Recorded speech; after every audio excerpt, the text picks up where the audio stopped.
Monkeypox in New York City? The rare virus that has health officials on alert.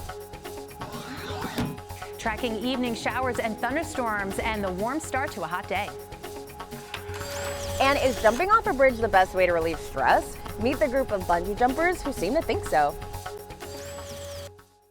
Hey, what's up everyone? Happy Friday. I'm Kay Ingram and this is News for Now for May 20th. Now first up, we've got to talk about health officials who are currently looking into a possible first case of the monkeypox right here in New York City. I think it's important to know that this is an evolving situation where in the past 2 weeks we've seen a number of cases without a reported travel history to West Africa. All right, so right now the patient with the suspected case is being cared for at Bellevue Hospital. Monkeypox, if you didn't know, is a rare virus that comes with flu-like symptoms along with swelling of the lymph nodes and a rash. It's very uncommon in the US. However, there's a confirmed case in Massachusetts. The CDC says that man in Massachusetts had recently traveled to Canada, which has more than a dozen possible cases.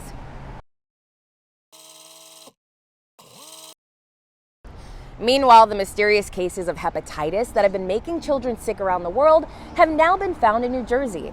The CDC is investigating 4 cases in the Garden State, similar to that of Balin Schwab's. The 2-year-old from South Dakota has contracted a mysterious case of severe hepatitis that's attacked her liver. She's one of at least 180 children worldwide diagnosed with this mysterious disease.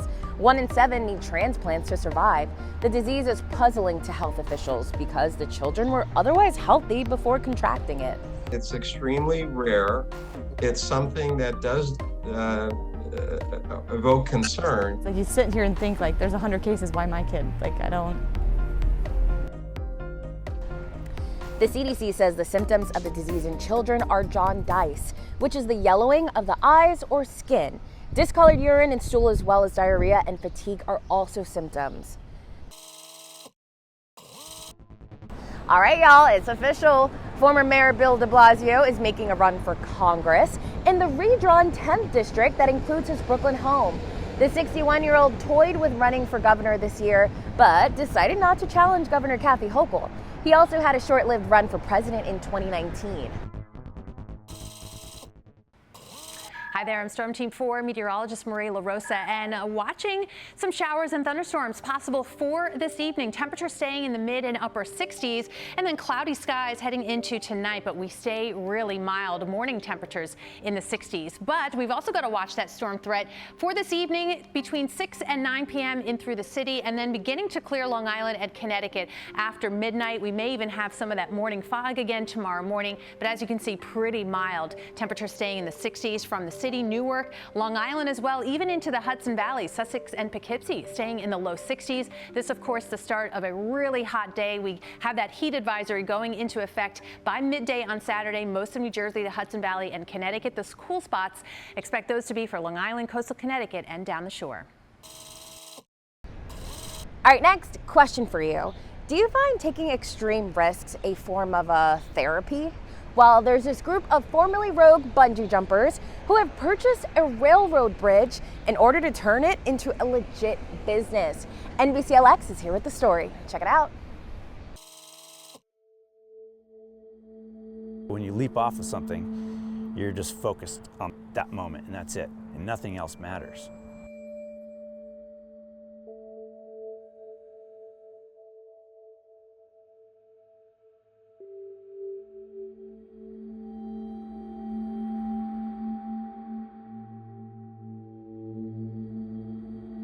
It's what clears your mind, you know, and kind of pushes everything away. 20 seconds, you know, or 30 seconds. It seems like an eternity, and it is refreshing. And I think that's what a lot of people experience, is they experience that refreshing feeling that is hard to describe. Bungee jumping is a railroad bridge, it's an ankle wrap, and it's a head dip. And so those combinations are rare. We have a 110-foot free fall. You sweep across the river and you have a 175-foot rebound. At the top of the rebound, you go weightless. The cords are going to catch you again. You have another rebound, then you swing back and forth. We lower a rope down to you, you hook it into your harness, and we pull you back up. Simple as that. Vertigo Bungee is a group of passionate bungee jumpers that love the sport and allow other people to come out and enjoy it.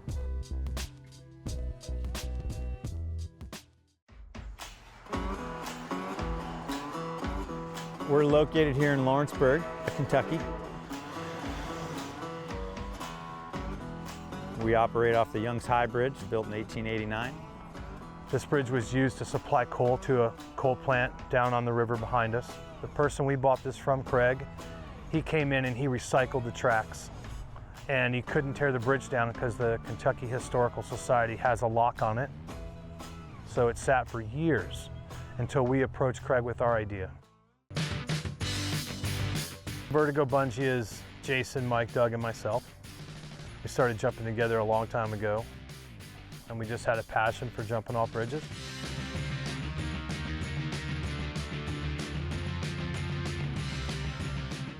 "82 bridges, spread out everywhere.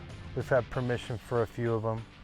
We started jumping in the early 90s, and back then, it was kind of the beginning of the bungee world in the United States.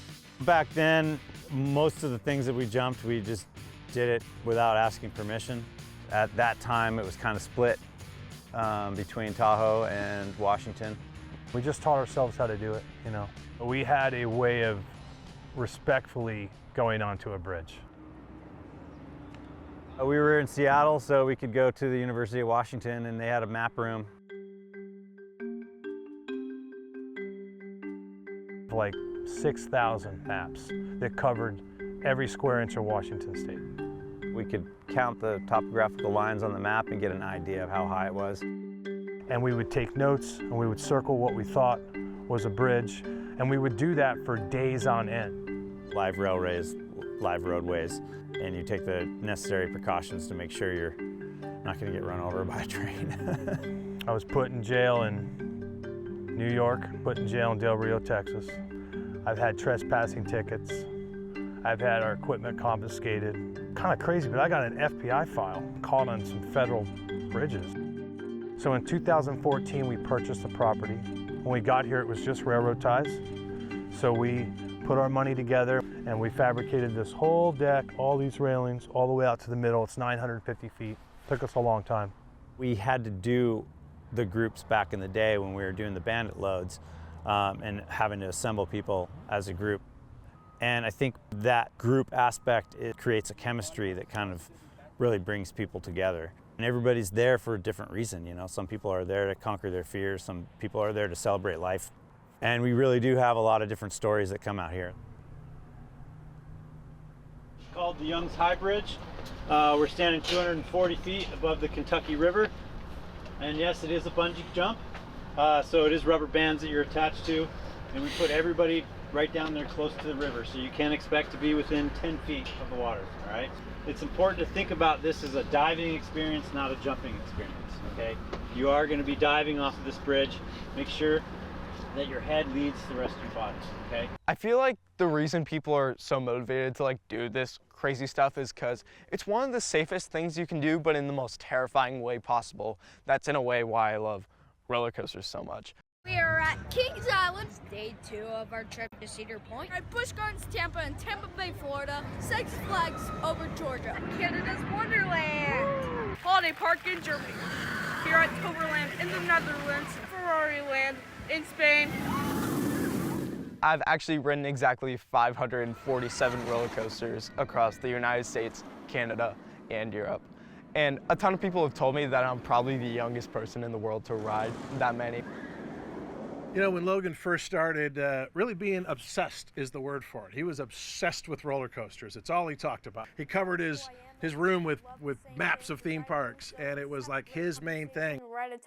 Logan, when he was young, he struggled with a lot of fears. He was afraid of strangers and loud noises and fast-moving things and heights, and just was really kind of caught up in all this anxiety and fear. He was diagnosed on the autism spectrum and had a lot of struggles when he was real young. He was totally drawn to anything on video. He would watch things on video over and over and over again. I started watching point of view videos, which are videos in the front seat of roller coasters. And I was terrified of the coasters, so in a way I didn't want to ride them, but they intrigued me so much. He said he wanted to start a YouTube channel. Welcome to Coaster Kids with your host Logan and Natalie. 130 feet high, the tallest, fastest, and longest coaster of its kind. time. Top 20 favorite amusement parks. Top 15 favorite launch coasters. Top 10 favorite B&M inverts. Me and my family got a gold pass to Kings Island, and I wanted to like overcome all of the roller coasters there. Roller coasters are predictable in a world that's totally unpredictable. He had a map of the park and he would cross them off every time he rode a coaster that he conquered. But he went back to school in the fall, and we had a meeting with his teachers, and they were like, what happened to Logan? They said he's a completely different kid. He's not afraid of loud noises anymore. He's more confident. He's communicating better. Coaster Kids is a YouTube channel that started out as just like a fun little thing to express my love for roller coasters, but then it kind of escalated into a channel that encourages people to overcome their fear. There was this one kid from Israel who recorded a video of himself saying, we don't have roller coasters, we have planes and bombs that fall from the sky, and if Logan can ride these roller coasters, then I have the courage to go outside. Thrills United, I wanted to do like more adventure stuff. You're like shaking. You're shaking, dude. Yeah. When you get to the edge, it's like this small platform, and all you see ahead of you is trees, the small bridge ahead of you, and the water.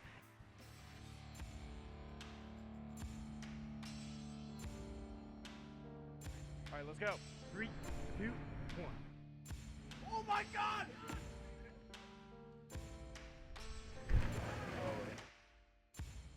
When you're jumping, you're only thinking about the moment. You're not thinking about any of the worries you have in your life. You're just thinking about what's directly ahead of you.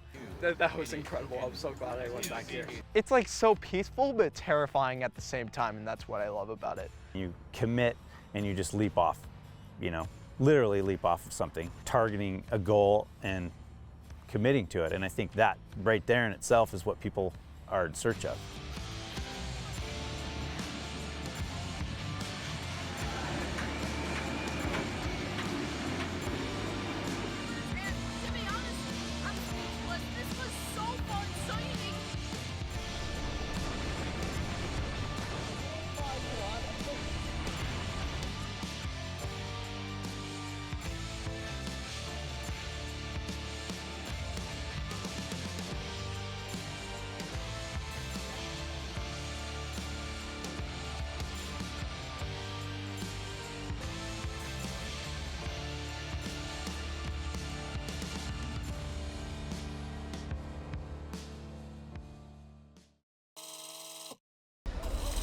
All right, and finally, we are bringing you a News 4 exclusive interview with officers who made a split-second decision that saved a man's life.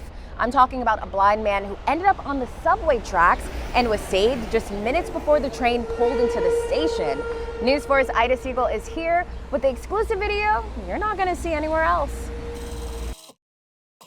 This is body cam video from police officers at the Grant Avenue subway station in Brooklyn.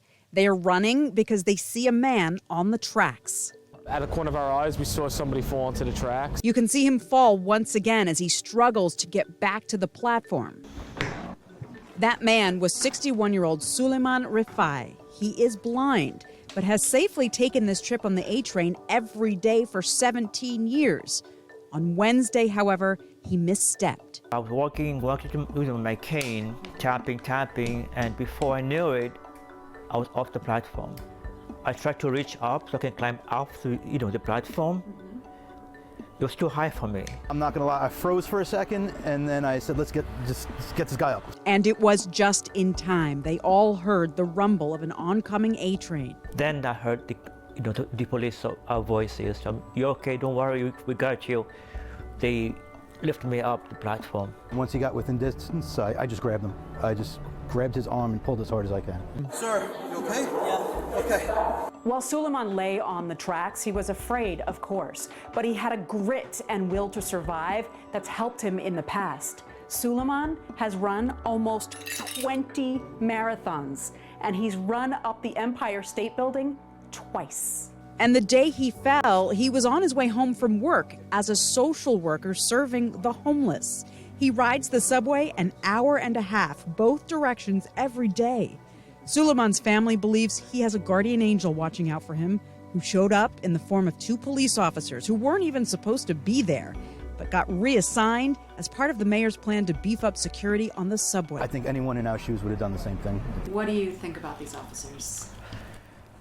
saved my life. They did. Yeah, they were there at the right time.